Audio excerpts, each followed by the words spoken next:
честь 150-летия чувашской письменности в Ульяновске поставили памятник чувашскому алфавиту. Ульяновск – значимый город для чувашского народа. Он стал родиной чувашской письменности. Именно там, когда он еще назывался Симбирском, Иван Яковлев открыл частную школу, ставшую впоследствии первым учебным заведением для чувашей. Монумент установили на территории музея Симбирская чувашская учительская школа, квартира Ивана Яковлева. Именно там на основе русской графики чувашский просветитель составил современный чувашский алфавит. Памятник представляет собой стилизованную вторую букву чувашского алфавита «О», вписанную в круг. Автор проекта – скульптор Виктор Егоров.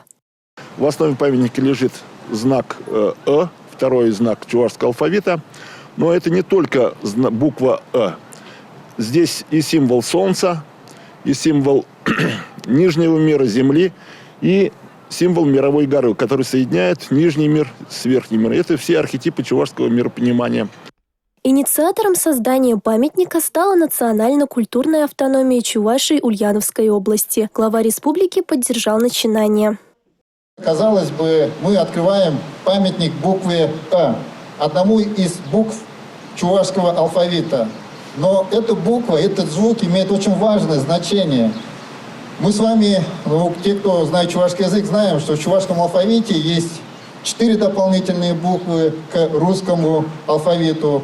И именно благодаря им мы передаем особенность. Естественно, чувашская автономия играет важнейшую роль в развитии межнациональных отношений, в том числе и в Ульяновской области. Безусловно, соглашение придаст новый импульс и развитию национальной автономии. У нас 36 творческих коллективов чувашских в области работают.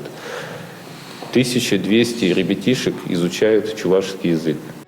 Торжественное открытие памятника пришлось как раз на празднование национального чувашского праздника Агадуй и Дня дружбы всех народов в Ульяновской области.